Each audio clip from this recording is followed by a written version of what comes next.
करेंगे पामिस्ट्री यानी हस्तरेखा विज्ञान क्या होता है, हाथ देखने के क्या नियम होते हैं, हमें कौन सा हाथ देखना चाहिए, दायां या बायां, या हाथ कितने प्रकार के होते हैं, हम इसके बारे में संक्षिप्त में धीरे धीरे चर्चा करेंगे।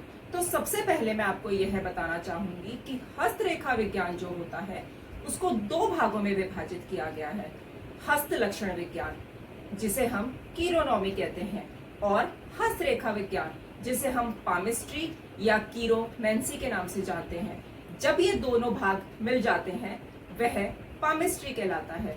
तो सबसे पहले ऐसा नहीं है कि आप किसी को हाथ दिखाने के लिए बैठें तो वह केवल आपके पास्ट, फ्यूचर और प्रेजेंट के बारे में केवल रेखाओं के वर्णन करेगा। उससे पहले आपका हाथ कैसा है या कौन से टाइप में आता है, उससे भी इंसान की मूल प्रवृत्तियां जिन्हें हम इंस्टिंक्ट्स कहते हैं वह पता लगती हैं। तो जब दोनों चीजें मिलती हैं उससे हम आपके भविष्य का या प्रेजेंट के बारे में अच्छी जानकारी दे सकते हैं। हस्तरेखा विज्ञान भारत में ही प्रारंभ हुआ। यह सामुद्रिक शास्त्र का ही एक भाग है। सामुद्रिक शास्त्र का अर्थ होता है उस विद्या में शरीर के विभिन्न अंगों से आपका भाग्य और प्रवृत्ति बताई जाती थी, परंतु जब भारत में इसकी धीरे धीरे उपेक्षा होने लगी तब यूरोप में और अमेरिका में इसका गहन शोध हुआ। अब आप देखेंगे कि कीरो, बेनहेम, सेंट जर्मन काफी सारे बहुत फेमस पामिस्ट रहे हैं।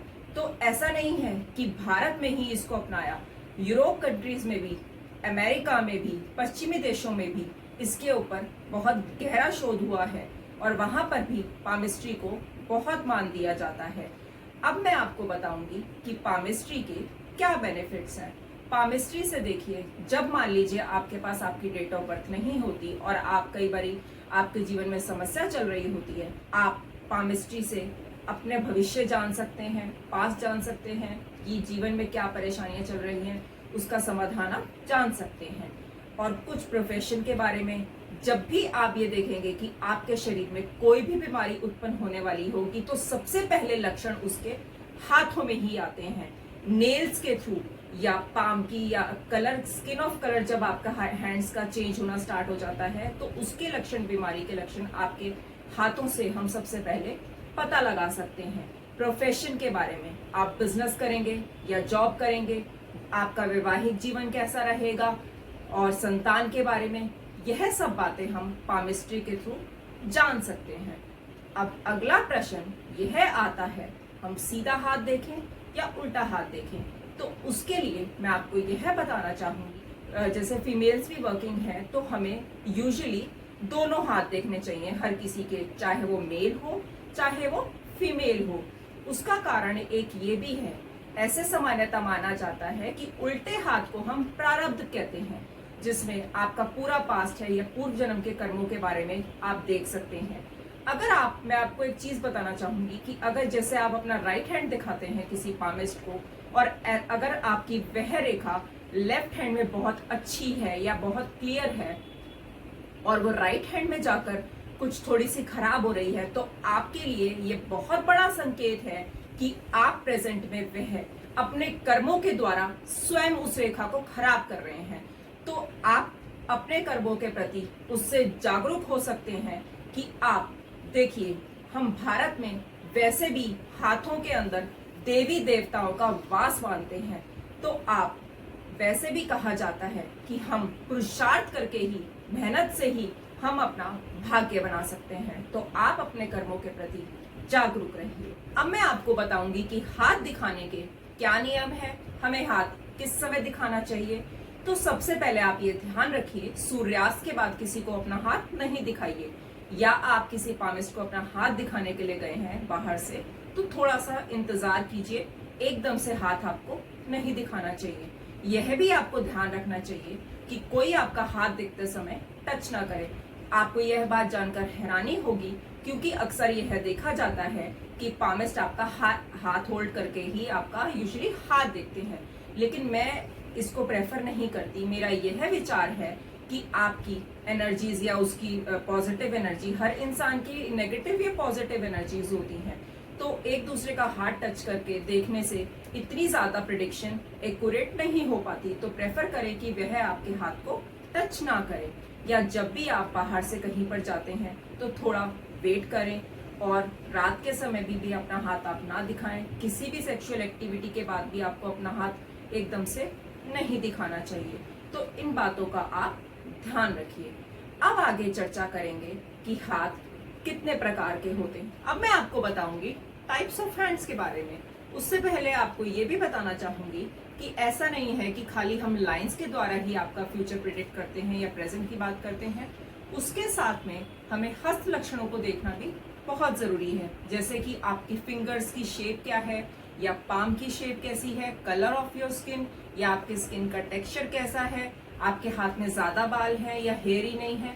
तो इन सब चीजों का भी हमें ध्यान रखना चाहिए, और सब बातों को सम्मिलित करते हुए ही फिर हम प्रिडिक्शन दे सकते हैं कि आपकी हाथ की रेखाएं क्या कहती। अब मैं आपको संक्षिप्त में बताऊंगी कि हाथ कितने तरीके के होते हैं। सबसे पहले होता है एलिमेंट्री हैंड। एलिमेंट्री हैंड होता है अविकसित हाथ। वह थोड़ा मोटा होता है, उसका अंगूठा थोड़ा छोटा होता है। इन लोगों में सोच विचार की क्षमता इतनी नहीं होती। यह केवल इंस्ट्रक्शंस फॉलो कर सकते हैं, जो भी they you can say that कि they are just born to take instructions, not to give instructions. तो ऐसे लोग फिजिकल लेबर के लिए बहुत अच्छे होते हैं। जैसे लेबर हो गई, लेबर क्लास के लोग हो गए, तो उनका आप देखेंगे कि हाथ भारी होता है, लेकिन वो मेहनती बहुत होते हैं। तो इस प्रकार से हम देख सकते हैं कि एलिमेंट्री हैंड्स की ये विशेषता होती है। अब बात करेंगे फिलोसफिकल हैंड की। फिलोसफिकल हैंड क्या होता है? हमारा दार्शनिक हाथ होता है। उसको हम कह सकते हैं पेनीलेस हैंड भी कहते हैं, क्योंकि दार्शनिक हाथ में बीच में फिंगर्स के बीच में यहाँ पर गांठें होती हैं। यह लोग कार्य शक्ति थोड़ी कम करते हैं, जैसे कि फिजिकल लेबर कम करते हैं, लेकिन ये बहुत ही ज्यादा सोच विचार कर बोलते हैं या सोच विचार कर काम करते हैं। इनकी सोच, थॉट प्रोसेस बहुत ही ज्यादा अध्ययनशील ये लोग होते हैं। ये बोल सकते हैं कि बहुत ज्यादा सोच विचार करने वाले। आप देखेंगे जितने भी लोग योगी होते हैं या इस फील्ड से रिलेटेड या योग करते हैं, तो वह अधिकतर उनका दार्शनिक हाथ पाया जाता है। उनको पैसों की इतनी परवाह नहीं होती, क्योंकि जो लोग अध्यात्म से जुड़े होते हैं तो उनको पैसे की वो लोग इतनी परवाह नहीं करते। अब तीसरे प्रकार का हाथ होता है स्क्वायर हैंड। स्क्वायर हैंड मतलब चौरस हाथ या वर्गाकार हाथ। इसको हम one of the best hands में काउंट करते हैं। रीजन बीइंग यह लोग बहुत ही ज्यादा प्रैक्टिकल होते हैं। प्रैक्टिकल अगर आप जैसे बात करेंगे कि ये लोग बहुत ही एक अपनी लाइफ डिसिप्लिन तरीके से जीते हैं, एक सेट ऑफ रूल्स फॉलो करते हैं। और चौरस हाथ से मेरा मतलब है कि हाथ पाम की लेंथ और ब्रेथ बराबर होती है, मोस्टली मोर और लेस सेम होती है। और ये लोग बहुत ही ज्यादा समाज की सेवा करना, और ऐसे लोग जो होते हैं प्रैक्टिकल होने का इन द सेंस कि they are very good in trading, business, marketing fields. तो ऐसे लोग समाज के लिए भी बहुत कुछ कर जाते हैं, तो इनको भी हम बेस्ट हैंड में कह सकते हैं। अब इसके बाद बात करेंगे स्पैचुलेट हैंड की। स्पैचुलेट हैंड का मतलब होता है कर्मठ हाथ, यानी कि एक्टिव हैंड। यह भी बहुत एक अच्छा हाथ होता है। इसके लिए क्या बोल सकते हैं कि ऐसा नहीं है कि ये किसी की नकल करके या कॉपी करके उसके अपना जीवन जीते हैं, बिल्कुल भी नहीं। यह लोग अपनी एक ओरिजिनल थॉट सोचते हैं कि हमें किस प्रकार से काम करना है। जैसे मैं आपको एक उदाहरण दूं कि अगर आपके बॉस ने कहा है कि आप एग्जैक्टली ये रूल फॉलो कीजिए, बट तब भी ये कुछ नए इनोवेटिव तरीके से अपनी ओरिजिनल थॉट प्रोसेस के साथ ये लोग काम करते हैं और बहुत ही बेहतर काम करके अपने जीवन में दिखाते हैं। तो इनको हम ये कह सकते हैं बहुत ही ज्यादा कर्मशील होते हैं। इनके लिए एक फ्रेज बहुत अच्छा या एक पंच लाइन में बोल सकती हूँ कि it's better to be misunderstood is to be great. तो यह लोग कोई परवाह नहीं करते कि लोग इनके बारे में क्या सोचते हैं। यह लोग अपनी एक विचारधारा कायम करते हैं जिसमें जीवन में ये आगे बढ़ते हैं। Conic hand. कोनिक हैंड का मतलब होता है कलात्मक हाथ। जैसे आपने आइसक्रीम कोन की शेप देखी होगी, ऊपर से चौड़ी, नीचे से जब पतली होती जाती है, कुछ इस प्रकार से मिलती हुई हमारे हाथ की शेप भी होती है। कोनिक हैंड वालों की लंबी फिंगर्स होती हैं और उनका हाथ बहुत ही ज्यादा आर्टिस्टिक होता है। They are very good in fine arts. तो जो बच्चे उनका हाथ ऐसा कोनिक हैंड की तरफ है, अगर वो फाइन आर्ट्स या किसी एक्टर, अच्छे एक्टर बन सकते हैं, अच्छे म्यूजिशियंस बन सकते हैं, अच्छे पोइट्स बन सकते हैं, तो मैं उनको सजेस्ट करूंगी कि वे इस प्रकार की किसी फील्ड में जाएं जिससे वो अपने जीवन में बहुत अधिक सक्सेस प्राप्त कर सकते हैं। अब बात करते हैं साइकिक हैंड के बारे में, यानी कि मानसिक हाथ। ये लोग कार्यशील थोड़े कम होते हैं। इनसे अगर आप फिजिकल लेबर की बात करेंगे तो वह ये करने में इतने सक्षम नहीं होते, पर क्योंकि ये दिमागी ताकत बहुत रखते हैं और इनकी इंट्यूशन पावर भी बहुत स्ट्रांग होती है, तो ये लोग बहुत सोच विचार कर बात करते हैं, कम बात करते हैं, लेकिन दिमागी तौर पर बहुत ही ज्यादा स्ट्रांग होते हैं। अब बात करेंगे हम मिक्स्ड हैंड के बारे में। मिक्स्ड हैंड देखिए, सभी अगर आप हाथों की विशेषताओं को एकत्रित कर दें तो उससे वह मिक्स्ड हैंड बनता है। अब जैसे कि मैंने आपको बताया कि अगर आपके पास बर्थ डिटेल्स आपकी नहीं है, या आपका हॉरोस्कोप नहीं है, या इनकरेक्ट बर्थ डिटेल्स हैं, तो आप अपना हाथ दिखाकर हस्तरेखाओं के द्वारा या लक्षणों के द्वारा आप बहुत कुछ जान सकते हैं। तो अगर आप अपने जीवन में किसी परेशानी से जूझ रहे हैं, या आप अपने जीवन में किसी समस्या का हल चाहते हैं, तो आप मुझसे निसंकोच संपर्क कर सकते हैं। आप सभी का दिन शुभ हो।